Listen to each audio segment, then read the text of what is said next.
Hello, welcome back to another evening of shared stories and adventures. Tonight we're diving into something pretty special and theatrical. We're exploring Stranger Things, The First Shadow, the official stage play that's been taking London's West End and Broadway by storm. I'll be covering the entire plot, the characters, and how it all connects to the series we know and love, especially now that Season 5 Volume 1 is out. For those who don't know, The First Shadow is the full canonical prequel to Stranger Things, and it's been this massive theatrical event. It premiered in London back in December 2023, then made its way to Broadway in April 2025. The play was written by Kate Treffry, who's a writer on the actual show, with the story created by the Duffer Brothers themselves. So yeah, it's the real deal, not some unofficial spin-off. Now I know not everyone can make it to London or New York to see a stage play, especially one with ticket prices that can be pretty eye-watering. And honestly, that's exactly why I wanted to make this breakdown. This is designed to be a cozy narrative walkthrough of the entire story. Think of it like a bedtime story version of the play. You can listen as you drift off, and by the end, you'll know the complete tale of how young Henry Creel became the monster we know as Vecna. There's loads to cover tonight. We'll talk about 1959 Hawkins, teenage versions of Joyce and Hopper and Bob, the tragic love story at the heart of it all, and the origins of basically everything that happens in the main series. If you like what I do here and want to support the channel, consider subscribing down below. But for now, grab your blanket, get comfortable, and let's begin. So before we dive into the plot itself, let's talk a bit about what this play actually is and why it matters to the larger Stranger Things story. The First Shadow is a fully canonical stage play, which means everything that happens in it is just as real as what we see in the Netflix series. It's not some side story or unofficial adaptation. This was created directly by the Duffer Brothers, alongside Kate Treffry, who's been a writer on Stranger Things since the beginning. The story was actually developed at the same time as Season 5, with both projects informing each other as they went along. The play premiered at the Phoenix Theatre in London's West End on December 14th, 2023, and it absolutely smashed it. It won 2 Olivier Awards, including Best Entertainment, and the critical reception was really strong. Then it transferred to Broadway, opening at the Marquis Theatre on April 22nd, 2025. Both productions have been running to packed houses, which is pretty impressive for a 3-hour stage play based on a streaming series. What's wild is that this isn't just a fun theatrical experiment. The Duffers have been very clear that The First Shadow holds keys to understanding the ending of Stranger Things. They've said it's meant to take you back to the beginning of the story and may help you understand the end. That's a pretty big claim, and honestly, after seeing what's in Season 5 Volume 1, it's clear they weren't exaggerating. Now, you don't actually need to see the play to understand Season 5. The Duffers have confirmed that multiple times, because they know not everyone can afford a trip to London or New York, or shell out hundreds of pounds for tickets. But if you do know the play's story, Season 5 hits different. There are references in Episode 4 where Max finds herself in 1959 Hawkins High School, and if you know The First Shadow, that moment becomes so much more meaningful. The Nevada cave that appears in Season 5 where Vecna is afraid to enter. That's directly from the play. Project Rainbow, which gets mentioned. Same thing. Netflix even released a documentary called Behind the Curtain, Stranger Things, The First Shadow, back in April 2025. It shows the whole creation process, the rehearsals, the technical wizardry involved in staging some absolutely bonkers visual effects on a theatre stage. If you can't see the play itself, that doc is probably the next best thing, because you get a real sense of the scale and ambition of what they pulled off. The play takes place in 1959, which is 24 years before Will Byers vanishes, and our story properly begins. We're talking about Hawkins in the late 50s, a very different town than the one we know. Young versions of Joyce, Hopper and Bob are all teenagers here, navigating high school drama while something deeply wrong starts happening around them. And at the centre of it all is Henry Creel, the boy who will eventually become Vecna. What makes this play important isn't just that it fills in backstory, it actually reframes how we understand the entire series. Questions about the Mind Flayer, about Brenner's experiments, about why Hawkins specifically became ground zero for all this horror, they all get answered here. The play shows you the moment when everything went wrong, and more importantly, it shows you that things could have gone differently. There's also been talk of this being the first in a trilogy of Stranger Things stage plays, which is ambitious. Whether that happens depends on how Season 5 wraps up, and what the appetite is for more theatrical expansions of this world. But for now, The First Shadow stands as this really fascinating piece of the Stranger Things puzzle. Now that we know what we're dealing with, it's time to talk about when and where this story actually unfolds. The play opens with a prologue set in 1943, right in the middle of World War II. We're on the USS Eldridge, a Navy destroyer escort that's part of a secret military experiment. The goal was to use some kind of force field technology to make the ship invisible to enemy detection. Very sci-fi stuff for the 1940s. But instead of just turning invisible, the ship gets transported to another dimension entirely. Dimension X, as it's later called. Most of the crew are killed by these horrific humanoid creatures, but one man survives and makes it back. That man is Brenner's father. This prologue is really brief, maybe 5 minutes of stage time, but it sets up everything. Brenner's dad comes back from Dimension X with significant injuries and this unique blood type that becomes important later. On his deathbed years later, he tells his son Martin everything about what happened, about the portal, about the creatures, and that obsession gets passed down. Young Martin Brenner grows up knowing there's another world out there, and he becomes determined to find a way back to it. Then we jump forward to October 1959. Hawkins, Indiana. It's picture day at Hawkins High School, which is the perfect way to introduce basically everyone. We meet teenage Joyce Maldonado, and she's so different from the Joyce we know. She's peppy, ambitious, full of energy and dreams. She wants to direct plays and get a scholarship to a college in Indianapolis, so she can finally escape this small town. She's already dating Lonnie Byers, who's exactly as awful as you'd expect, but she doesn't see it yet. Jim Hopper is there, but he's not the police chief with a dad bod and a heart of gold. He's this angsty 18-year-old with a car that won't start and a really tense relationship with his father, Chief Hopper. There's loads of post-war trauma stuff happening with the dads in this play, actually. Hopper's father fought in the war, came back different, and now he expects his son to be this perfect, disciplined young man. Jim just wants to fix up his car and get the hell out of Hawkins. Bob Newbie is the sweetest kid you've ever seen. He's running his own radio show from the school, broadcasting to the local area, and absolutely no one takes him seriously. His sister won't even listen. He's hopelessly in love with Joyce, but she barely knows he exists beyond thinking he's a nice guy. Bob's father is the school principal, which makes him even more of a target for being a square. And then there's Patty Newbie, Bob's adoptive sister. She's new to the story, doesn't appear in the Netflix series at all. Patty is this brilliant, tough girl who loves comic books and feels like an outsider everywhere she goes. Her father, Principal Newbie, resents her, and she knows it. She's searching for something, some sense of belonging. During this picture day scene, we also get glimpses of the future parents. Ted Wheeler and Karen Childress are already a couple, very wholesome and boring. Charles Sinclair and Sue Anderson are there. Claudia Yunt, who'll become Claudia Henderson, is fussing over her things. Walter Henderson is lurking about. Even Alan Munson, Eddie's future dad, makes an appearance. It's this really clever way of showing us that Hawkins has always been this interconnected place where everyone's lives are tangled together. Then the Creel family arrives. Victor, Virginia, Henry, and little Alice.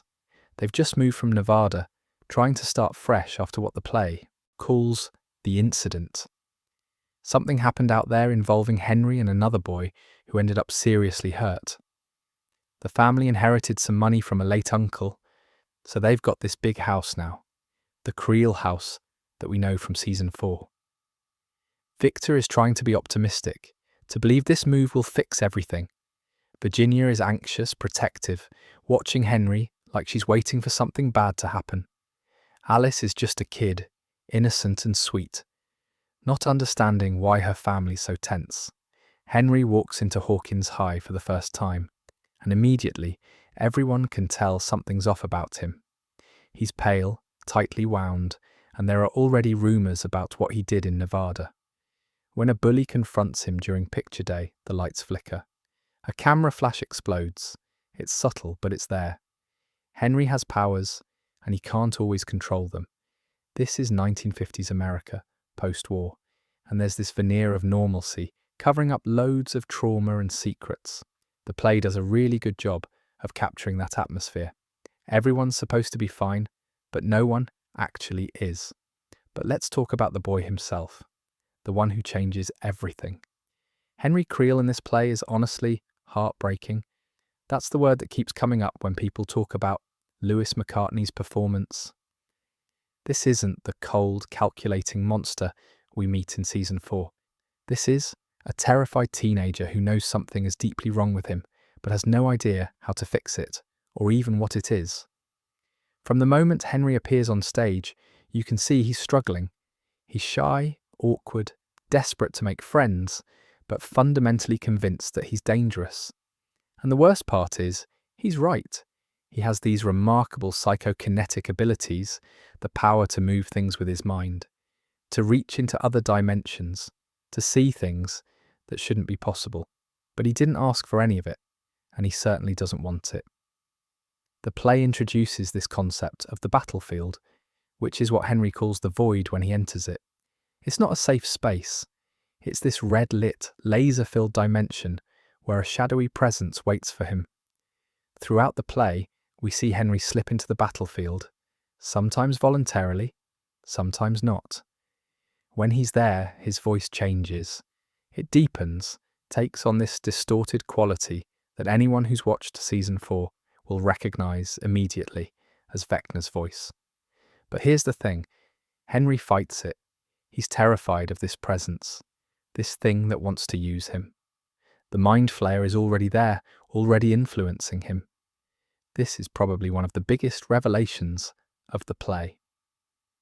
Henry didn't create the mind flayer like we might have assumed from the show. The mind flayer found him first, when he was just a little kid playing in a cave in Nevada. It's been inside him, or connected to him, or controlling him ever since.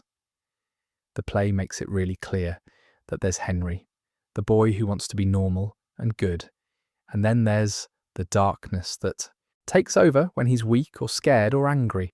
We see this most clearly in the animal killings. Claudia Henderson's cat, Prancer, is the first one we witness. Henry doesn't mean to do it.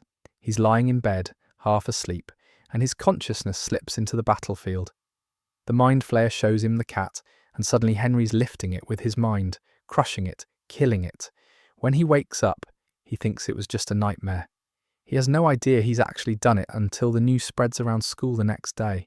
You can see the horror on his face when he realises he's killing things, and he doesn't even know he's doing it. There's this scene in a school bathroom where Henry has a vision. He sees Patty, but she's not really Patty.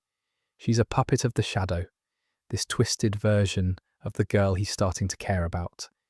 Puppet Patty taunts him, tells him about the future killings he'll commit, urges him to hurt people, to peel them open and see what they're like inside. It's genuinely disturbing, and Henry is absolutely terrified. He doesn't want this. He begs the presence to leave him alone. His relationship with his family's complicated. Victor, his father, wants to believe everything is fine. He's a veteran, probably dealing with his own trauma from the war, and he's chosen denial as his coping mechanism. He loves Henry, you can tell, but he can't face what his son actually is. Virginia, Henry's mother, is different. She's watchful anxious, and as we find out later, she's got her own trauma. Her father was abusive, used to lock her in closets full of spiders as punishment. That terror has never left her, and Henry can sense it. Later in the play, he weaponizes it against her in one of the most disturbing scenes you'll see on stage. Alice, his little sister, is just trying to have a normal family. She loves her brother, looks up to him, doesn't understand why everyone is so tense all the time. The tragedy of Alice is that she's completely innocent, and she doesn't survive the play. What makes Henry so compelling here is that he genuinely wants to be good. When he meets Patty and she doesn't run away from him, when she actually listens and believes him, when he says his powers scare him, you can see how desperate he is for that connection. He creates this beautiful vision for her once, using his abilities to show her singing on stage with everyone supporting her, and it's the most hopeful moment in the entire play. He's using his powers for something kind, something loving. You start to think maybe he can be saved. But there's this constant undercurrent of dread because we know how this ends. We know Henry becomes Vecna. We know he murders his mother and sister. We know he eventually embraces the darkness and becomes one of the most terrifying villains in the series. Watching him struggle against that fate, watching him try so hard to be normal, makes it all the more tragic when he fails. The Nevada incident haunts him. Before the Creels moved to Hawkins, Henry was playing in a cave, and he found this stolen technology that had been hidden there. It activated, transported him to Dimension X, and he spent 12 hours there as a little kid, surrounded by creatures and darkness. When he came back, he wasn't the same. The mind flare came back with him. Or maybe he absorbed something from that dimension. The play never quite makes it clear if the mind flare possessed him in that moment, or if it was already there, waiting. Either way, those 12 hours changed everything. Lewis McCartney's performance has been praised for capturing all of this. He's got to play Henry as this gentle, frightened boy, and then switch to playing him under the mind flayer's control, which requires a completely different physicality and vocal quality. There's one moment where he's fighting for control, and you can literally see the battle happening across his face. It's properly intense. The question the play asks over and over is this: is Henry Creel evil, or is he a victim? And the answer the play gives is both. He's a boy who wanted to be good, who was given powers he never asked for, who was targeted by a malevolent force beyond his understanding. But he's also someone who makes choices, who gives in to anger and fear, who eventually stops fighting. The tragedy is that it didn't have to be this way, but once the wheels are in motion, there's no stopping what's coming. Of course, Henry's story wouldn't be complete without talking about the one person who believed he could be saved. Patty Newbie doesn't exist in the Netflix series, which makes her one of the most fascinating additions to the Stranger Things universe. She's entirely new, created specifically for this play, and yet she becomes absolutely central to understanding Henry's story. Patty is the adoptive daughter of Principal Newbie, Bob's father. Right from the start, we learn that she's the girl from nowhere, someone with a mysterious past that even she doesn't fully understand. She knows she's adopted, knows her father resents her presence, and knows she doesn't quite fit in anywhere. She's got this stack of comic books she carries around, and she's tough in a way that suggests she's had to be. When Henry first arrives at Hawkins High and that bully starts pushing him around, Patty is the one who steps in. She doesn't know Henry, has no reason to defend him, but she does it anyway. Maybe she recognizes another outsider. Maybe she's just that kind of person. Either way, that moment of kindness is what starts everything between them. They bond over comic books first, which is lovely. They're both reading the same ones, both fascinated by stories of people with powers who have to hide what they are. There's this parallel happening that neither of them quite acknowledges. They start meeting after school, just talking, and you can see Henry relaxing for the first time. He's found someone who doesn't look at him like he's dangerous or broken. Patty is brilliant in ways the play takes time to show. She's perceptive, sees through people's pretenses, and she's got this fierce loyalty once she decides someone is worth her time. When Henry starts to open up about his abilities, about the things he can do that scare him, Patty doesn't run. She tells him his powers aren't evil. She tells him he can control them, that he can use them for good. She believes in him in a way no one else does, not even his own family. Joyce eventually casts them both in the school play, Dark of the Moon. It's a story about a witch boy who falls in love with a human girl and has to give up his powers to be with her. The symbolism isn't exactly subtle, but it works.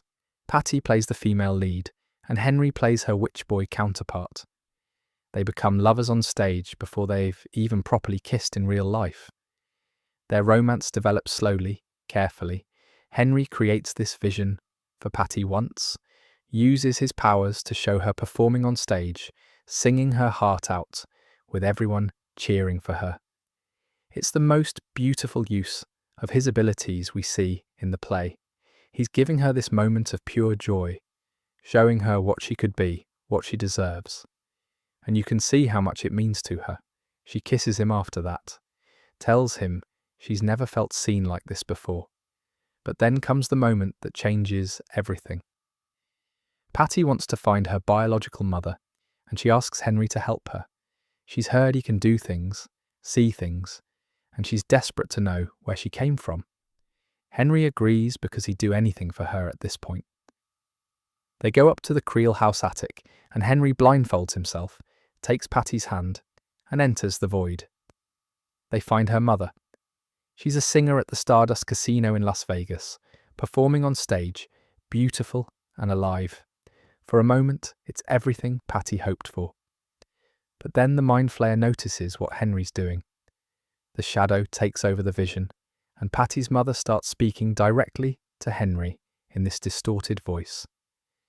The Mind Flayer is using her image to taunt him, to push him further into darkness. Principal Newbie, Patty's father, walks in at exactly the wrong moment. He sees his daughter and this boy in some kind of trance, and he tries to intervene. That's when Henry loses control completely. The Mind Flayer takes over, and Henry's powers lash out. Principal Newbie is blinded, his eyes destroyed, and he's left seriously injured on the floor. Patty manages to break through to Henry in that moment. She tells him she believes he's good, tells him she loves him, begs him to say it back. Say it back, she pleads, over and over, and finally Henry does. He tells her he loves her too. That love, that connection, it's enough to give him just enough control to stop. Principal Newbie survives, barely, but he's blinded for life. This is the moment where everything starts to unravel. Joyce, Hopper and Bob were downstairs investigating the strange radio signals coming from the Creel house. They witness the aftermath, see the injured principal, and immediately jump to the conclusion that creepy Victor Creel is responsible. They don't know about Henry's powers. They don't know what really happened. Their investigation leads directly to Victor being blamed for everything that comes next. The final tragedy comes during the school play itself. Henry and Patty reunite in the rafters above the stage while the performance is happening below.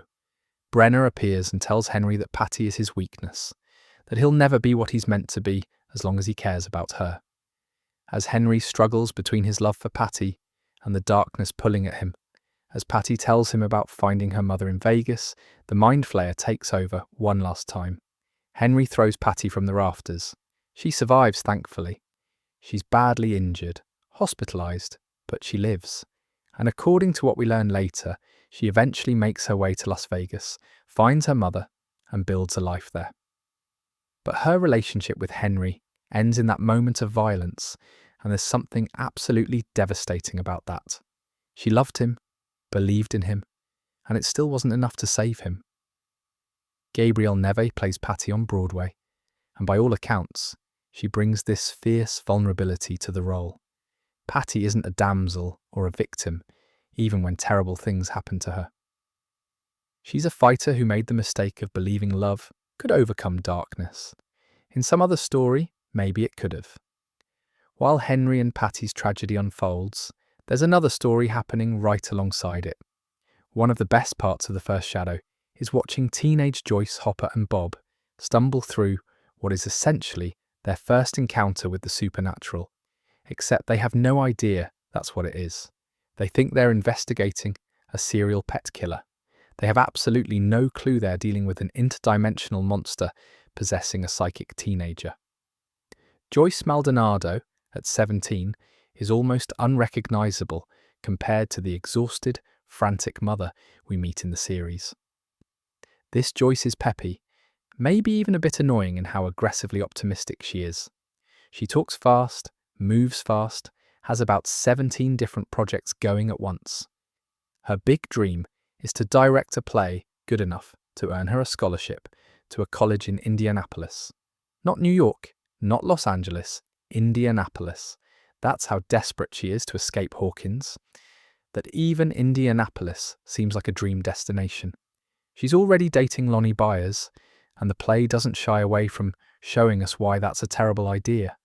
He's dismissive of her ambitions, makes fun of her passion for theatre, treats her like she's being dramatic when she gets excited about things. But Joyce doesn't see it yet. She thinks his rough edges are interesting, thinks she can handle him. We know how that turns out. What's lovely is watching her direct the school play. Joyce originally wanted to do Oklahoma, which is very safe and traditional, but she scraps it for Dark of the Moon, this much darker, weirder story about a witch boy and impossible love. When she's given pushback, she fights for it with everything she has. You can see the seeds of the Joyce who will tear apart dimensions to find her son. That fierce protective energy is already there, just aimed at her art instead of her family. Jim Hopper is 18 and absolutely miserable. His car won't start, which becomes this running joke throughout the play. He's constantly trying to fix it, because that car represents freedom, represents getting out of Hawkins and away from his father. Chief Hopper, Jim's dad, is this looming presence of expectation and disappointment. He fought in the war, came back with trauma he won't acknowledge, and expects his son to be disciplined and responsible, and everything Jim doesn't want to be.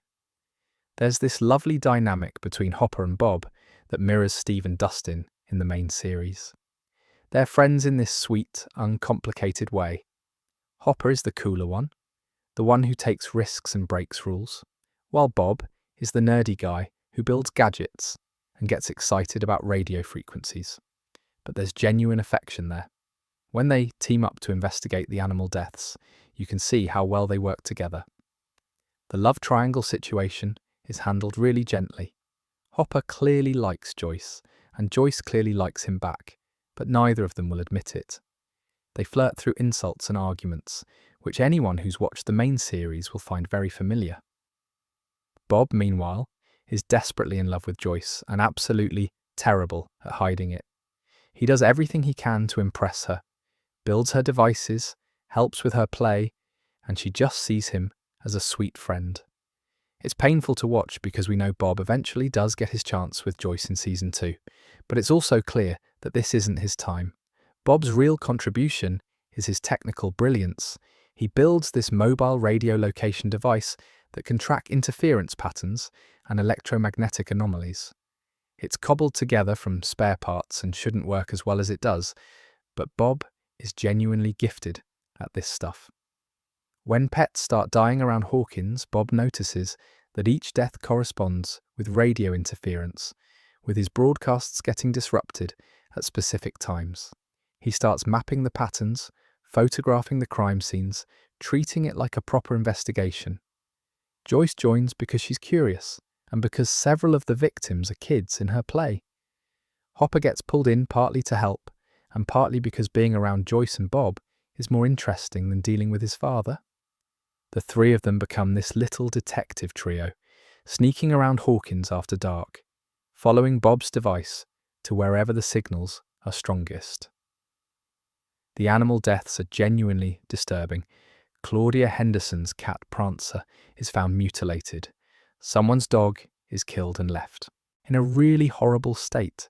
Each victim belongs to someone involved in Joyce's production of Dark of the Moon, which creates this pattern that the trio latches onto. They're convinced there's a human killer who's targeting the play for some reason. The idea that it might be something supernatural, that one of their classmates might be responsible, never even crosses their minds. There's this brilliant scene where Bob installs Christmas lights in his tracking device, using them to indicate signal strength. It's such a clear callback to Season 1, where Joyce uses Christmas lights to communicate with Will in the Upside Down. The play is full of those little moments where you see the origins of things that become important later. The investigation eventually leads them to the Creel house. Bob's device is going absolutely mad with interference, and the three of them sneak onto the property one night to investigate. They're downstairs when the incident with Principal Newbie happens upstairs. They hear the commotion, hear the screams, and when they rush up, they find Newbie blinded and bleeding on the floor. Henry and Patty are there, both of them in shock, and Victor Creel comes running in from another room. In that moment of chaos and terror, Joyce, Bob and Hopper make a decision that changes everything. They run. They flee the house and immediately go to the police with their theory.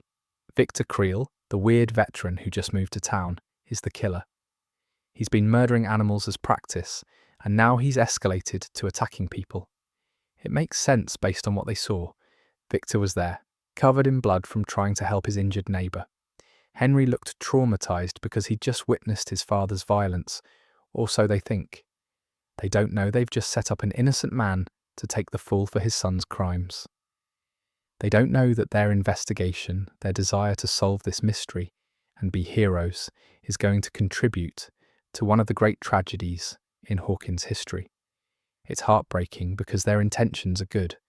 They're trying to help. They're trying to protect people.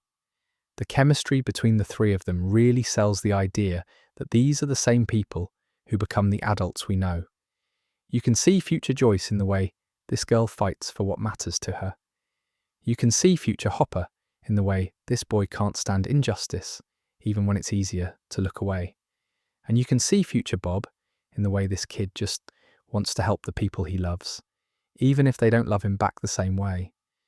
There's one more player in this story, though, and he's the one pulling the strings on everything. Dr. Martin Brenner is the villain of the first Shadow, full stop. Not Henry, not the Mind Flayer, Brenner. He's the one who sees a traumatized, frightened child and decides that child is a tool to be exploited. He's the one who manipulates everyone around him to get what he wants, and what he wants is to become God. That's not hyperbole, that's literally his goal. Brenner enters the story after Principal Newbie is blinded.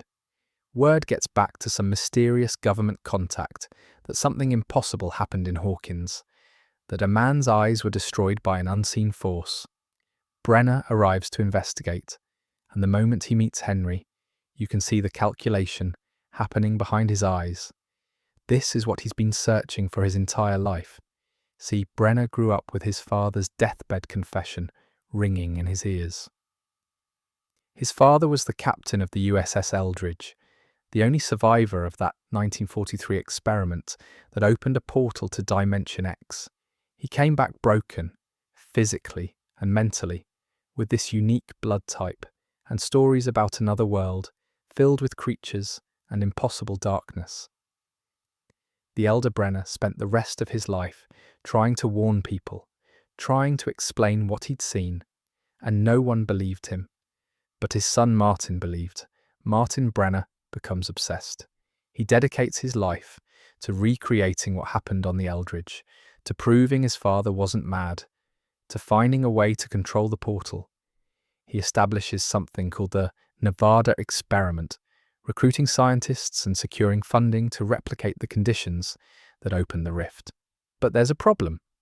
One of his fellow scientists defects, steals the key technology, and hides it in a cave system in the Nevada desert. Here's where it all connects. Young Henry Creel and his family were living in Rachel, Nevada, near those caves. Henry was just a little kid, maybe 6 or 7, playing with a spyglass and exploring where he shouldn't be. He stumbled across the stolen technology, and it activated. The portal opened, and Henry was pulled through to Dimension X for 12 hours. 12 hours. A little boy, alone, in that nightmare dimension, with the mind flayer and God knows what else. When Henry came back, he wasn't the same. He had powers, he had this connection to the other side that wouldn't break, and he had the mind flayer's presence inside him, or attached to him, or watching him. The play never quite makes it clear which, but the result is the same. Brenner has been tracking Henry ever since. He knows about Nevada. He knows about the boy who survived Dimension X. When Henry's powers manifest and cause the incident with Principal Newbie, Brenner swoops in like a predator who's finally cornered his prey. What makes Brenner so disturbing in the play is how paternal he acts. He presents himself as a father figure, someone who understands Henry in a way his real parents never could. He tells Henry that his powers are a gift, that he's the next step in human evolution, that together they can unlock the secrets of the universe. He's grooming this traumatized teenager, and he's good at it. Virginia Creel becomes Brenner's unwitting accomplice. He approaches her separately, plays on her fears about her son, and offers her medication to help her cope with the stress. What Virginia doesn't know is that Brenner has drugged her, used some kind of truth serum or psychotropic, and extracted every piece of information she has about Henry. His abilities, his episodes, his fears, the incident in Nevada, all of it. Virginia thinks she's protecting her son by talking to this kind doctor. In reality, she's giving Brenner the ammunition he needs to manipulate Henry completely. There's this scene in Hawkins National Laboratory where Brenner lays it all out for Henry. He explains the USS Eldridge, his father's survival, the Nevada experiment, the stolen technology. He tells Henry that the 12 missing hours in the cave weren't an accident. They were destiny. Henry was meant to be the bridge between worlds, the key to unlocking something magnificent. Brenner talks about evolution, about becoming gods, about taking control of forces that humanity has feared since the beginning of time. And Henry, desperate and scared and so tired of fighting, starts to listen. Brenner is offering him something no one else has: acceptance, not despite his powers, but because of them. Brenner tells him he doesn't need to be normal. Normal is weakness. What Henry has is strength, and Brenner can teach him to use it. The manipulation is absolutely chilling because it works. By the time Brenner is done, Henry has gone from wanting to suppress his abilities to seeing them as his birthright. The play shows you exactly how a monster is made, and it's not through inherent evil. It's through a wounded person being told their wounds make them special. Patrick Vile originated the role in London, and Alex Bro plays Brenner on Broadway. Bro is particularly interesting because he's also in Season 5 of the actual series, playing a character we haven't fully met yet. There's definitely some connection there that will become clear as the season continues. The final confrontation between Brenner and Henry happens during the school play. Brenner has tracked Henry down, shows up during the performance of Dark of the Moon, and makes his move. He tells Henry that Patty is his weakness, that as long as he cares about her, he'll never achieve his potential. He offers Henry a choice: come to the laboratory voluntarily and help with the work, or Brenner will make sure everyone Henry loves suffers. When Henry loses control and throws Patty from the rafters, Brenner gets exactly what he wants. Henry, broken and horrified by what he's done, surrenders. He agrees to go with Brenner to become part of the program at Hawkins' lab. And that's how it starts. That's how the program that eventually creates 11 begins. Brenner is the architect of everything. He set up the conditions, manipulated the players, and turned a frightened boy into the weapon he always wanted. The Mind Flayer might be the cosmic horror, but Brenner is the human one. Now, with all these pieces in place, let's walk through how the story actually unfolds, starting from Henry's first day at Hawkins High. Picture day at Hawkins High School, October 1959. This is where everything begins. Henry walks through the doors for the first time, and you can feel the tension radiating off him. He's wearing this too formal outfit his mother probably picked out, holding his books like a shield, trying to blend in and failing completely. The other students sense immediately that something's off. They don't know what exactly, but teenage social radar is vicious, and Henry sets it off like an alarm. The photographer is setting up in the gymnasium. Students are lining up, chatting, fixing their hair. Joyce is there, already campaigning to get people interested in her play. She's going from person to person with this infectious energy, and most people are humouring her because it's easier than telling her no. Ted Wheeler and Karen Childress are posing together, very sweet and wholesome. Charles Sinclair is talking to Sue Anderson. Claudia Yunt is fussing with her clothes. Then a bully whose name doesn't matter starts in on Henry, makes some comment about the new kid, about the rumours from Nevada. Henry tries to ignore him, keep his head down, but the kid gets in his face, pushes him, asks if it's true what they heard, if Henry hurt some boy so bad he ended up in a wheelchair. The lights flicker. It's just for a second, barely noticeable. But then the photographer's flash goes off early, explodes with this burst of light that's way too bright. The bulb shatters. Everyone jumps back, and in the confusion, that's when Patty Newbie steps between Henry and the bully. She doesn't make a big show of it, just plants herself there and tells the kid to leave Henry alone. The bully backs off because Patty is the principal's daughter, even if everyone knows Mr. Newbie doesn't much care for her. Henry looks at Patty like she's just done something impossibly brave, which to him she has. She's the first person who's stepped in for him in a very long time. They talk after, just small talk at first. Henry notices she's carrying comic books, the same ones he reads. They bond over that, over stories about people with powers who have to hide what they are. There's this lovely parallel neither of them acknowledges out loud. They're both outsiders, both carrying secrets, both desperate for someone to see them as more than the roles they've been assigned. Joyce makes her announcement about the play that same day. She's scrapped Oklahoma in favour of Dark of the Moon, and she needs a cast. The story is about a witch boy from the mountains who falls in love with a human girl.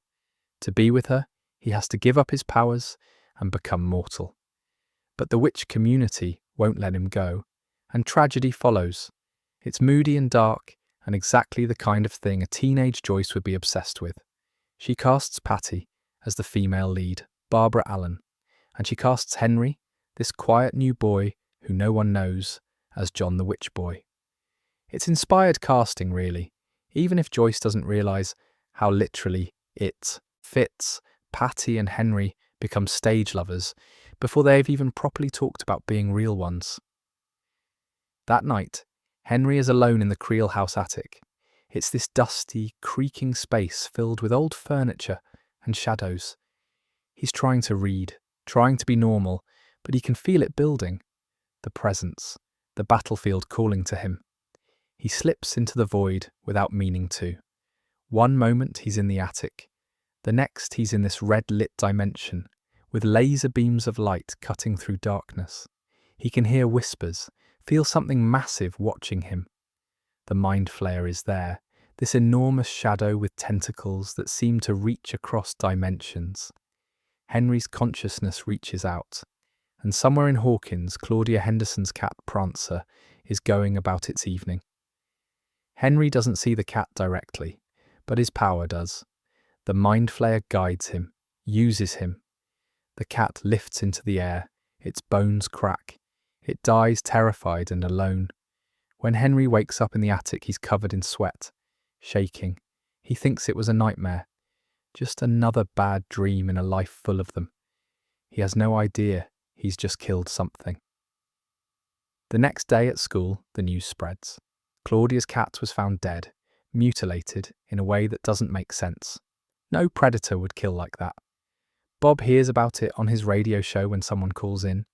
Joyce hears about it in the hallway. Hopper hears about it from his father, who's dismissive because it's just a cat, just an animal. But then it happens again.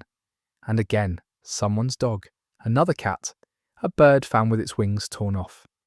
Each death coincides with strange radio interference that disrupts Bob's broadcasts. Each victim belongs to someone in Joyce's play. The pattern is there, but no one connects it to Henry, because why would they? He's just a weird new kid who keeps to himself. Henry and Patty start meeting after school. They talk about comics, about feeling like they don't belong, about their families and the weight of expectation. Henry tells her carefully that he can do things sometimes, things that scare him. Patty doesn't run. She tells him that doesn't make him bad, it makes him special. They kiss for the first time behind the school. It's awkward and sweet, and exactly what a first kiss between two scared teenagers should be. For a moment, Henry feels normal. For a moment, he thinks maybe Patty is right. Maybe he can control this. Maybe everything will be okay. He creates a vision for her, uses his powers deliberately this time, takes her consciousness into this beautiful imagining where she's singing on stage and everyone is cheering for her. It's the purest use of his abilities we see in the play. No violence, no fear, just this gift he's giving the girl he's starting to love. But the mind flayer notices. It always notices when Henry feels hope. The vision twists. Patty's face changes, becomes monstrous. She starts taunting him about the people he'll kill, about the darkness inside him. Henry pulls out of the vision, gasping, and Patty is looking at him with concern because she felt something shift too. The moment is ruined. At the Creel house, Virginia is unraveling. She started seeing Dr. Brenner for what she thinks are anxiety medications.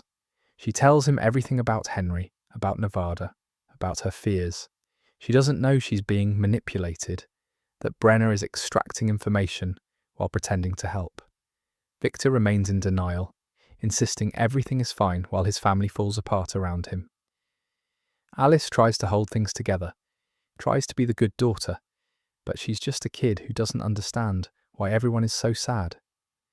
Joyce, Bob and Hopper start their investigation properly. Bob builds his tracking device, this contraption of wires and lights and radio equipment that looks like something from a mad scientist's lab. When they test it near the Creel house, the device goes absolutely wild. The interference is strongest there, which makes sense given what Henry is, but the trio interprets it as evidence of wrongdoing. They think Victor Creel is using some kind of electrical equipment as part of his crimes. They start staking out the house at night, taking photos, documenting times and dates. They're building a case against the wrong person, and every piece of evidence they gather will later be used to convict an innocent man of murdering his own family. More animals die. The body count rises. Henry's episodes in the void become more frequent, more violent. He's terrified now because he's starting to remember fragments, the feeling of crushing something small and alive, the satisfaction that isn't his own. The school play rehearsals continue. Henry and Patty perform their scenes together, and it's clear to everyone watching that there's real chemistry there. Joyce is thrilled because it makes the play better. She has no idea she's watching two people fall in love, while one of them is slowly losing his battle with an interdimensional monster.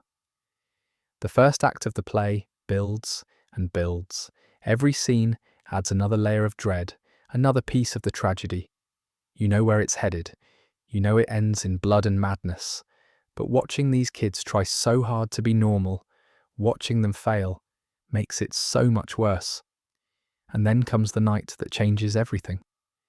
Patty asks Henry to help her find her biological mother, and Henry says yes because he'd do anything for her at this point. They go to the Creel house one evening when Victor and Virginia are out. Alice is asleep downstairs. They climb up to the attic, this space that's become Henry's refuge, and Patty sits across from him. Henry ties a blindfold around his eyes, takes Patty's hand, tells her to think about her mother, to focus on any detail she remembers, anything at all. Then he lets himself slip into the void. The transition is stunning on stage, apparently. The lighting shifts to red. These laser beams cut through the darkness, and suddenly we're seeing through Henry's consciousness as it searches across space. They find her, Patty's mother, performing on stage at the Stardust Casino in Las Vegas. She's beautiful, wearing this sparkly dress, singing to a crowd. Patty gasps because she can see it too somehow, through her connection to Henry. For a moment, it's perfect. Patty has found what she was looking for. She knows her mother is alive, is happy, is this talented performer. But then the woman's face changes. Her eyes go dark. She stops singing and starts speaking directly to Henry in this distorted voice that isn't hers. The mind flayer has hijacked the vision. It taunts Henry through this woman's image, tells him about the future, about the killing he'll do, about how Patty will suffer because of him. Henry tries to pull out of the void, but he's trapped. The presence is too strong. And then Principal Newbie walks in. He's heard noises, come upstairs to investigate, and finds his daughter holding hands with this boy in what looks like some kind of trance. He shouts, tries to pull Patty away, and that's when Henry's powers lash out. Not intentionally. He's not in control. The mind flayer is. Principal Newbie is lifted into the air. His head tilts back, and then his eyes. The screams are apparently horrific. Patty is screaming too, begging Henry to stop, and in the chaos she manages to get through to him. She tells him she believes in him, that he's good, that she loves him. Say it back, Henry fights. You can see it on stage. This physical battle for control of his own body. He manages to choke out the words, I love you too, it's just enough. Principal Newbie drops to the floor, alive but blinded, his eyes destroyed beyond repair. The vision shatters. Downstairs, Joyce, Bob, and Hopper have followed Bob's tracking device to the Creel house. They're creeping around the property with a torch, documenting what they think is evidence. They hear the screams, rush inside, and find the aftermath. Principal Newbie on the floor, blood everywhere, Patty and Henry in shock, and Victor Creel running in from another room where he'd been sleeping. The trio panics. They run. They go straight to Chief Hopper and tell him everything they think they know. Victor Creel is dangerous. He's been killing animals. Now he's attacked the principal. He needs to be stopped. The seeds of Victor's wrongful conviction are planted in that moment. Henry is taken to see Dr. Brenner. Virginia has arranged it, thinking she's getting help for her son. Instead, she's delivered him directly into Brenner's hands. The laboratory scenes are cold, clinical. Brenner sits Henry down and explains everything. The USS Eldridge, his father, the Nevada experiment, the 12 hours Henry spent in Dimension X as a child. Brenner tells Henry he's special, unique, the only person who survived that dimension and come back changed. He talks about evolution, about humanity's next step, about how together they can unlock powers that will reshape reality itself. He's so calm, so reasonable, and Henry is exhausted from fighting. Part of him wants to believe that maybe his abilities are a gift, not a curse. But then Henry finds out about his mother. Brenner, in his clinical way, mentions the information Virginia provided, the medications he gave her to loosen her tongue. Henry realizes his own mother has been betraying him, giving away his secrets to this man. Something breaks in him. He goes home, confronts Virginia. She tries to explain, tells him she was scared, she was trying to protect the family. Henry doesn't want to hear it. He knows about her trauma, about how her father locked her in closets full of spiders. He's known for years, sensed it in her nightmares. He uses it against her. The scene is deeply disturbing. Henry traps Virginia in her own memories, forces her to relive the worst moments of her childhood, while spiders crawl over everything. She's screaming, begging him to stop, and he can't, or won't. The mind flayer is there, feeding on her terror, and Henry just lets it happen. When it's over, Virginia is dead. Little Alice comes upstairs. She's heard the noise, is calling for her mother. Henry looks at his sister, this innocent kid who loves him despite everything, and for a moment you think he might stop. But the mind flayer won't let him. Alice dies too, quickly, almost mercifully compared to Virginia. Henry stages it to look like Victor did it, leaves evidence, plants suggestions. When Victor wakes up the next morning, he finds his wife and daughter dead, his son missing, and the police already suspecting him based on Joyce, Bob, and Hopper's earlier report about the animal killings. The play jumps forward. It's opening night for Dark of the Moon. The cast is backstage, nervous and excited. Joyce is running around with last-minute notes. The audience is filing in. This is the big night, the performance that's supposed to earn Joyce her scholarship and give everyone a chance to escape their small-town lives for a few hours. Henry appears in the rafters above the stage. He shouldn't be there. Everyone thinks he's left town after the Creel murders. But he's come back for Patty. The performance begins below. The actors go through their lines. Joyce watches from the wings, proud and anxious. And above it all, Henry and Patty reunite in the shadows. Patty is torn between relief that he's alive and horror at what she suspects he's done. Henry tries to explain, tells her about finding her mother, about the vision, about Las Vegas and the Stardust Casino.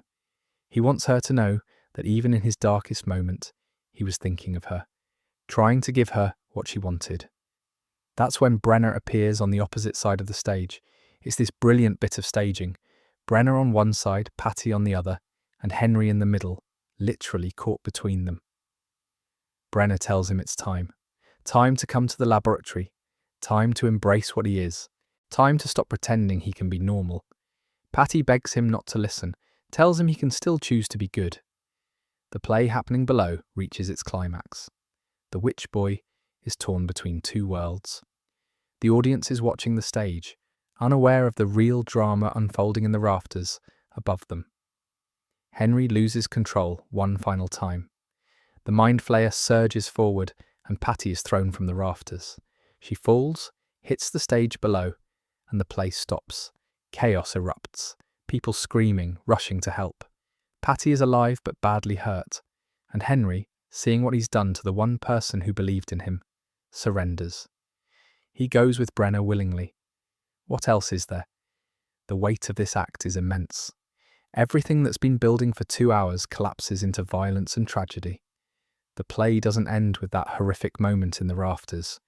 There's an epilogue, a series of scenes that show us how the pieces fall into place. Victor Creel is arrested for the murders of Virginia and Alice. The evidence against him is circumstantial, but damning. He was there, in the house, asleep when it happened, or so he claims. But his story doesn't make sense, and the jury doesn't believe him. He's found guilty and committed to a psychiatric institution, where he'll spend the rest of his life insisting he's innocent, that something else killed his family. No one believes him. Joyce, Bob, and Hopper feel like heroes for a brief moment. They helped solve the case, provided crucial testimony about Victor's strange behaviour and the animal killings. But there's this nagging guilt underneath, especially for Joyce. She can't shake the feeling that something doesn't add up. But she's 18, about to graduate, and her play earned her that scholarship to Indianapolis. She's getting out. That's what matters. Patty survives her injuries. She's hospitalized for weeks, but she recovers. Principal Newbie, her father, is blind now, permanently disabled by what happened. There's a quiet scene between them where he draws something for her on a piece of paper. It's the mind flayer, the shadow creature he saw in that moment when Henry's powers took over. He tells Patty he understands now. Henry didn't hurt him on purpose. Something else did, something that was using the boy. Patty eventually makes her way to Las Vegas. The play implies she finds her mother, builds a life there, away from Hawkins and all its darkness. Whether she ever forgives Henry, or whether she spends the rest of her life trying to forget him, we don't know. But she survives, which is more than most people touched by Henry Creel can say. The play jumps forward to 1963. 4 years have passed. We're back at Hawkins High School, or maybe it's the train station. Joyce and Hopper are saying goodbye. Hopper is in his army uniform, shipping off to Vietnam. The war is escalating, and he's been drafted. There's this moment between them where all the things they never said hang in the air. Joyce is still with Lonnie, still making that mistake. Hopper is trying to be brave about going to war. They hug, and it's clear they both wish things were different. Bob is there too, probably, still carrying a torch for Joyce, still being supportive, even though she doesn't see him that way. It's a bittersweet scene. These three kids who investigated a mystery together, who thought they were doing the right thing, are going their separate ways. They don't know yet that they'll all end up back in Hawkins eventually, that their paths will cross again when another boy goes missing in 1983. Then comes the final scene. We're in Hawkins National Laboratory, years later. The exact timeline isn't specified, but it's been long enough for Brenner's program to be fully operational. The stage is cold and clinical, all white walls and fluorescent lights. There are children here. Test subjects, kids with numbers tattooed on their wrists. Henry is older now, maybe in his 20s. He's working with Brenner, assisting with the experiments.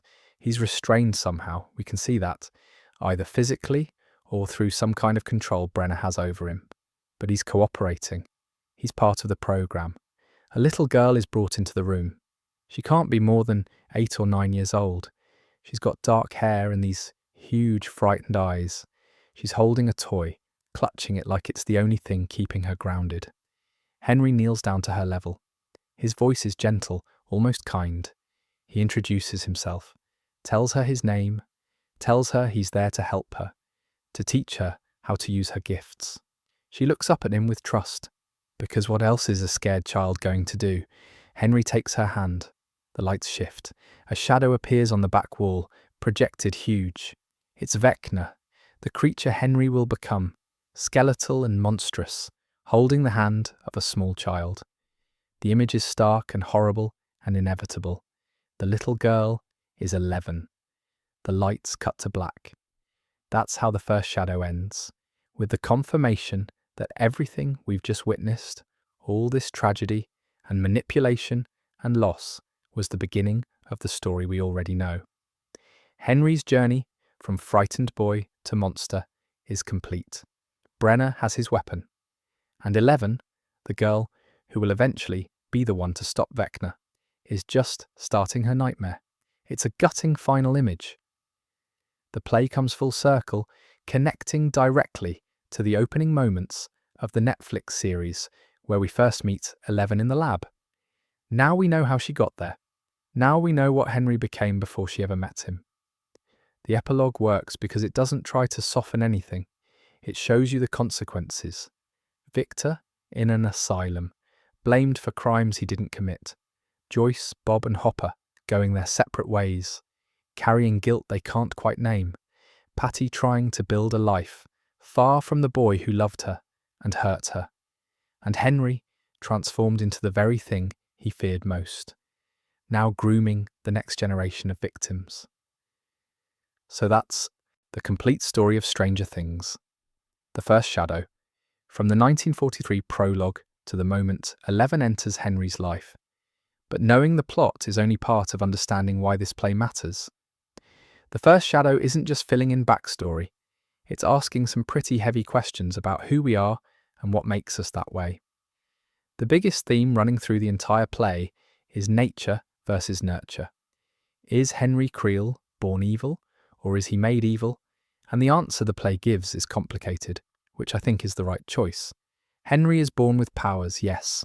He has this connection to Dimension X that happened when he was just a little kid. But the powers themselves aren't evil. We see him use them to create beauty, to give Patty that vision where she's singing and happy. We see him desperate to control them, to be good. What corrupts Henry isn't the powers. It's the Mind Flayer's influence combined with Brenner's manipulation, combined with his family's trauma, combined with a society that gives him no support. It's layers upon layers of damage. By the end, when he's killed his mother and sister, when he's thrown Patty from the rafters, you can't point to one single thing and say, that's what made him a monster. It's everything. It's the accumulation of 1,000 small failures and one massive supernatural presence that won't let him go. The play is really interested in how trauma gets passed down through generations. Victor Creel came back from war carrying things he won't talk about. That manifests as emotional distance, as denial, as an inability to face what's happening to his son. Virginia grew up with an abusive father who locked her in closets full of spiders, and she carries that terror into her parenting. She's so afraid all the time that she can't see clearly, can't make good decisions, ends up being manipulated by Brenner because she's desperate for someone to tell her everything will be okay. Hopper's dad is the same. Chief Hopper fought in the war, came back broken, and now he's putting all that unprocessed trauma onto his son in the form of impossible expectations. These men went through something horrible and don't have the tools to deal with it, so it leaks out sideways and hurts the people they love. The play doesn't excuse it, but it does show you how the cycle works. Love as potential salvation is huge in this story. Patty genuinely believes she can save Henry, and for a while, it almost works. When she tells him she loves him, when she sees him as good despite his powers, Henry fights harder than he's ever fought to maintain control. That moment where she's begging him to say it back, and he does, and it breaks the Mind Flayer's hold just long enough to save Principal Newbie's life. That's proof that love has power here. But here's the tragedy. Love isn't enough on its own. It can't overcome a cosmic force like the Mind Flayer. It can't undo Brenner's manipulation or erase Henry's trauma or give him the support structure he'd need to truly heal. Patty's love gives Henry moments of light, but it can't save him in the end. That's heartbreaking because we want to believe love conquers all, and this play says sometimes it just doesn't. The manipulation and control theme runs through everything Brenner does. He's grooming Henry from the moment they meet, using classic abuse tactics. He isolates him, tells him no one else understands him, offers himself as the only person who truly sees Henry's potential. He love bombs him with talk of evolution and destiny.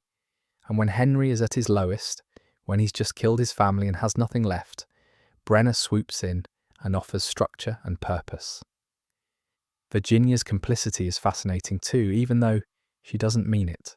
She thinks she's protecting her family by talking to Brenner, by taking his medications, by sharing information about Henry. She doesn't know she's being drugged and manipulated. But the result is the same. She betrays her son, and that betrayal is part of what pushes Henry over the edge. There's this running question about incomplete information and how it leads to injustice. Joyce, Bob, and Hopper see part of the picture. They know someone is killing animals. They know Principal Newbie was attacked. They know the Creels are strange, and Victor gives them bad vibes. Based on what they can see, their conclusion makes sense. Victor must be the killer. They testify, and an innocent man spends the rest of his life in an asylum. The play doesn't blame them for this exactly. They're teenagers trying to do the right thing with limited information. But it shows you the cost of jumping to conclusions, of not asking deeper questions, of being so certain you're right that you don't look for other explanations. Patty and Henry are both outsiders, and their bond forms partly because they recognise that in each other. Henry is the weird new kid with a dark reputation. Patty is the adopted daughter whose father resents her, the girl whose skin colour marks her as different in 1950s Indiana. They find each other because they're both looking for someone who understands what it's like to not fit in. There's something really beautiful about that connection, even though it ends in tragedy. The danger of good intentions is maybe the scariest theme. Brenner genuinely believes he's doing something important. He thinks unlocking the secrets of Dimension X, creating powerful psychic warriors, controlling the portal between worlds, these are good goals. He sees himself as a visionary, a pioneer.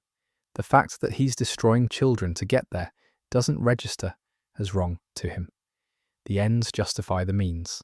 Virginia thinks drugging information out of herself is protecting her family. Joyce thinks blaming Victor Creel is keeping the town safe. Even Henry, in his darkest moments, thinks he's giving in to his nature, accepting what he was meant to be. Everyone in this play believes they're doing what's necessary, and almost all of them are wrong.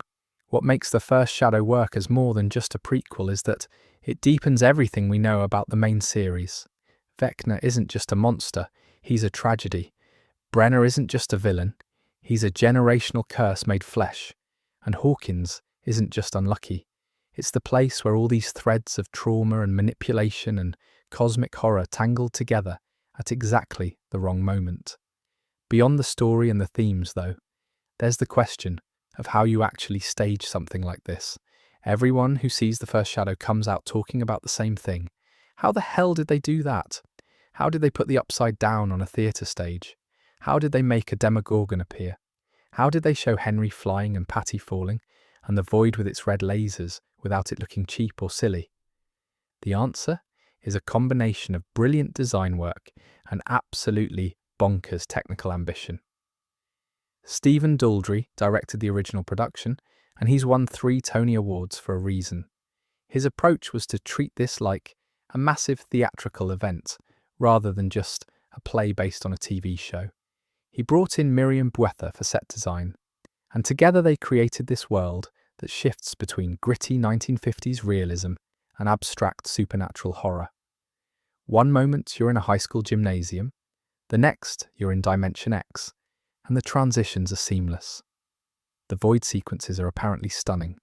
They use a combination of projection mapping, laser effects, and this really clever staging where Henry stands in a specific spot and the world transforms around him.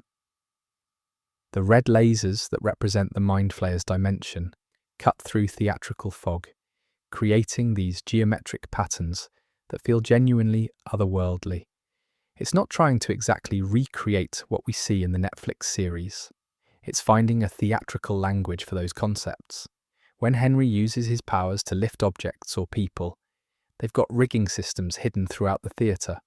Patty's fall from the rafters is done with carefully choreographed wirework that happens so fast you don't have time to see the mechanics. You just see her drop, and the audience gasps every single time.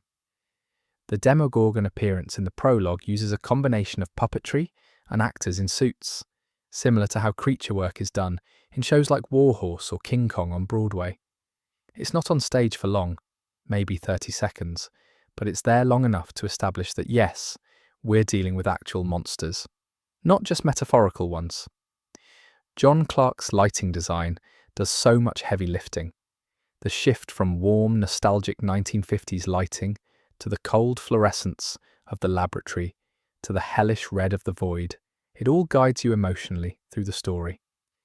There are moments where a single spotlight is the only thing on stage, focusing all your attention on Henry's face as he struggles for control.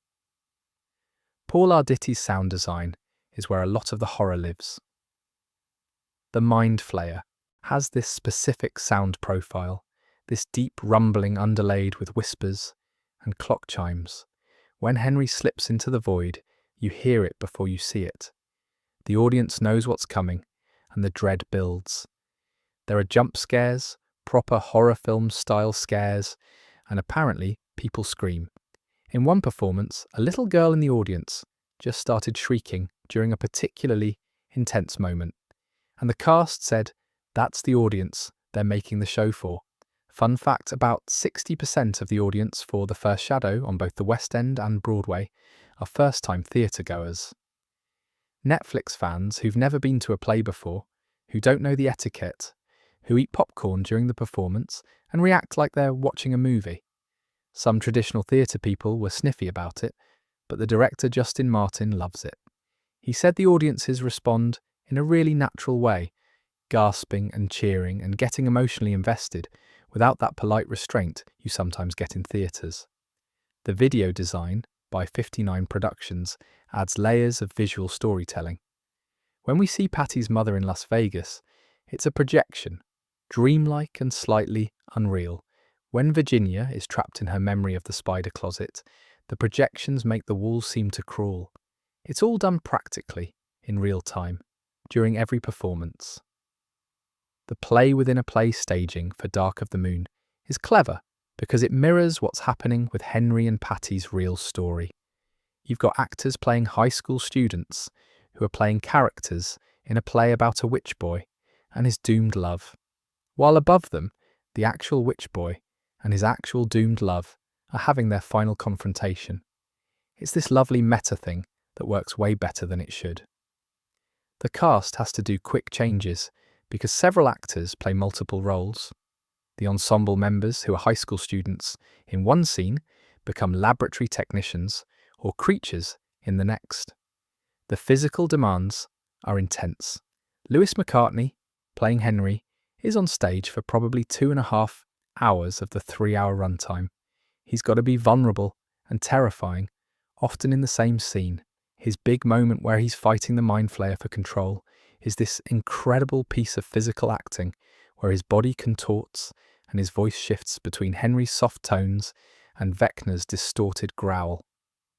The runtime is just under 3 hours, with one intermission. Act 1 is slightly longer than Act 2, which makes sense because you're building up all this tension and then releasing it in a concentrated burst of horror in the second act. The intermission is placed right after the principal Newbie blinding, so you go into the break with that image in your head. Quite a choice. There are differences between the West End and Broadway versions. Minor plot adjustments, some casting changes obviously, and apparently some technical elements that work better in one space than the other. The Marquis Theatre on Broadway has different dimensions than the Phoenix Theatre in London, so certain effects had to be reimagined. But the core story remains the same. What's really impressive is that they pulled this off without it feeling like a theme park attraction or a cash grab. It's a proper play with proper performances and real emotional stakes. Yes, it's got spectacle, but the spectacle serves the story. The effects aren't there just to wow you. They're there to show you Henry's interior world, to make the supernatural feel real and threatening. The whole thing is a technical marvel, and the fact that they do it 8 times a week, that all these moving parts have to work perfectly, every single performance, is kind of mad when you think about it. Which brings us to how this all connects to the final season, currently airing. Season 5, Volume 1 dropped on November 26, 2025, and the play connection started showing up immediately. If you've seen the first Shadow, there are moments in these first 4 episodes that hit completely differently. Episode 4 is where it gets explicit. Max, who's trapped inside Vecna's mindscape after the events of Season 4, finds herself wandering through different memories and locations. At one point, she steps through a doorway and ends up in Hawkins High School in 1959. The hallways look different, older, and there are students rushing past in period-appropriate clothing. Max spots a poster on the wall advertising a one-night-only performance of a school play on November 6, 1959. The poster lists the cast. Henry Creel is playing the male lead. Joyce Maldonado is directing. Other names appear too, characters we know from the play. If you haven't seen the first Shadow, this moment is just a cool Easter egg, a glimpse into the past. But if you know the play, you understand that Max is seeing the night everything went wrong. The night of the climactic performance, when Henry threw Patty from the rafters and surrendered to Brenner. November 6th is significant for another reason. That's the date Will Byers vanished in 1983, the very first episode of Stranger Things. The Duffers love their parallel dates, and connecting Henry's fall to Will's disappearance feels very deliberate. Later in that same episode, there's a sequence where Holly Wheeler is trapped in Vecna's mind, and she ends up in a cave. It's dark, filled with strange technology that looks decades old, and the location is clearly Nevada desert rather than Indiana. Holly can sense that Vecna's afraid of this place, that he won't enter it. She uses that to hide from him. The first Shadow explains exactly why. This is the cave from Henry's childhood, the place where he found the stolen technology and was pulled into Dimension X for 12 hours. It's the site of his original trauma, the moment when everything changed for him. The play spends a significant amount of time on this backstory, showing us young Henry playing with a spyglass, exploring where he shouldn't, activating something he doesn't understand. That cave represents the death of Henry's innocence. In the show, we're just told it's a cave Vecna fears. In the play, we understand why. We've seen it happen. The emotional weight is completely different. Project Rainbow gets mentioned in Season 5 as well, though not extensively in Volume 1. Characters reference it as this mysterious government experiment tied to Brenner and the origins of Hawkins' lab. The first shadow dedicates an entire scene to explaining what Project Rainbow was, how it connects to the USS Eldridge experiment in 1943, and how Brenner spent his entire career trying to recreate his father's accidental portal. It's the foundation of everything Brenner does in the series. There's this moment in episode 2 where someone, I think it's Hopper, mentions Nevada in passing. Just a quick reference to government experiments in the desert. If you know the play, your ears perk up because you know exactly what Nevada experiment they're talking about and how Henry Creel was the accidental test subject. Patty hasn't appeared in Season 5 yet, at least not in Volume 1, but there are hints. Someone mentions Las Vegas. Someone else references old government files from the late 1950s. The Duffers have confirmed that Kate Treffry, who wrote the play, also wrote Episode 6, which is titled Escape from Camazotz. That's the episode in Volume 2, dropping on Christmas. Given that Treffry created Patty and wrote her entire arc, it would make sense for Patty to appear in the episode she wrote. The bigger revelation from the play that enriches Season 5 is the nature of the Mind Flayer. In the show, there's been this ongoing question about whether Vecna created the Mind Flayer or whether the Mind Flayer created Vecna. The first shadow makes it clear. The Mind Flayer is the original entity. It found Henry when he was a child, latched onto him, and has been using him ever since. Henry didn't create it. He's its most powerful host, its puppet, its weapon. That reframes every single scene with Vecna in Season 4 and now in Season 5. He's not the mastermind. He thinks he is, but he's being manipulated by something far older and more powerful. When characters in Season 5 talk about defeating Vecna, you wonder if that's even enough. The Mind Flayer is still out there. The play also explains why 11 exists. Brenner's entire program at Hawkins' lab is built on Henry's blood. The special abilities that Henry developed after his time in Dimension X, Brenner extracted that, studied it, and tried to replicate it in other children. 11 and all the other numbered kids are essentially lab-grown versions of Henry's powers. They're his children in a really disturbing way. There's a scene in the play's epilogue where older Henry meets young 11 for the first time, and now, when you watch their scenes together in Season 4, you understand that history goes back further than we knew. He's been grooming her since she was tiny, teaching her, shaping her, and it's all under Brenner's direction. The Duffers have said multiple times that you don't need to see the play to understand Season 5. That's true. The show will explain what you need to know, but having the play's context makes certain moments land harder, certain references click into place faster, certain emotional beats resonate deeper. If you're watching Season 5 and someone says Nevada or 1959 or Project Rainbow, you'll just accept it as backstory. If you know the play, those aren't just words. They're loaded with meaning, with tragedy, with the weight of everything Henry went through. Alex Bro, who plays Dr. Brenner in the Broadway production, is also in Season 5 as a series regular.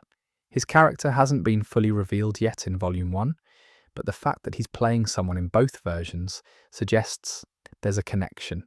Maybe he's playing a younger Brenner in flashbacks, or maybe he's playing someone else entirely who's connected to the Project Rainbow legacy. Volume 2 drops on Christmas Day, December 25th, and that's 3 more episodes. The finale comes on New Year's Eve. There's loads of story left to tell, and I'd bet money that the play connections get even more explicit as we move forward. The Duffers developed both projects simultaneously for a reason. They wanted the play to enhance the final season to give superfans this extra layer of understanding. And it works. Now, if you're wondering whether you should actually try to see the play yourself, let's talk practicalities. The big question is whether you should actually try to see the first shadow. And the answer depends on a few things. If you're in London or New York, or can get there, and theatre tickets are within your budget, then yeah, it's worth seeing. The production values alone make it a spectacle. The performances are strong, the story is emotionally resonant, and you get to experience something that genuinely enhances your understanding of Stranger Things. Tickets range from about £50 for upper balcony seats in London to over $300 for premium Broadway seats.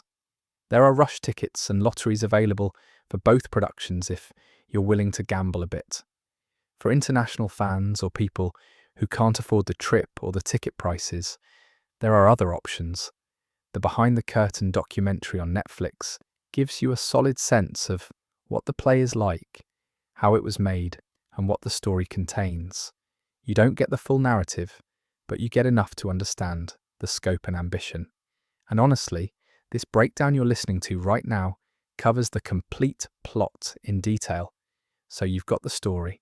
The play isn't required viewing for Season 5. The Duffers have been very clear about that. Everything you need to know will be explained in the show itself. The play is supplementary, enriching, deepening, but not essential. If you've listened to this whole breakdown, you've basically got 90% of what the play offers in terms of story and context. That said, if you love theatre, if you're fascinated by stagecraft and practical effects, if you want to see how they pull off the impossible on a live stage 8 times a week, then it's worth seeking out. The experience of being in the theatre when Patty falls, when the Demogorgon appears, when Henry slips into the void, that's something you can't fully replicate through description or documentary footage. There's also the possibility that the first shadow gets filmed eventually. Hamilton did it, other big theatrical productions have done it. If Netflix and the producers decide to record a performance and release it as a special, that would make it accessible to everyone. But there's been no announcement about that yet, so don't hold your breath. The trilogy plans are still just plans. If they do make 2 more plays exploring other corners of the Stranger Things universe, then binge experiencing all 3 together might be worth the wait. But that's years away, if it happens at all. For now, you've got the story. You understand how Henry became Vecna, why the Mind Flayer chose him, what Brenner did, how Patty loved him and couldn't save him, how Joyce and Hopper and Bob unwittingly set Victor Creel up for a life sentence of madness. You know how it all connects to the Nevada Cave and Project Rainbow, and the moment young Eleven met older Henry in the lab. Whether you see it on stage or not, that knowledge changes how you watch the final season. And that, my dear friends, is the complete story of Stranger Things, The First Shadow. We've covered everything from that 1943 prologue on the USS Eldridge all the way through to the moment Henry Creel meets young Eleven in Hawkins' lab. We've walked through Henry's tragedy, Patty's heartbreak, Brenner's manipulation, and how 3 well-meaning teenagers accidentally condemned an innocent man. We've seen how the Mind Flayer found its perfect host and how love, despite being powerful, wasn't quite enough to overcome cosmic horror and generational trauma. In future videos, I'll definitely be covering more Stranger Things content. Season 5, Volume 2 drops on Christmas Day, December 25th, with 3 more episodes. The finale arrives on New Year's Eve. There's so much left to explore, so many mysteries still to unravel. I'll be here breaking it all down, making sense of the Upside Down, the Mind Flayer, and how this story finally ends. If you've enjoyed this breakdown, consider subscribing. And if you have thoughts about the play or Season 5, I'd love to hear them. Until next time, stay safe and sweet dreams.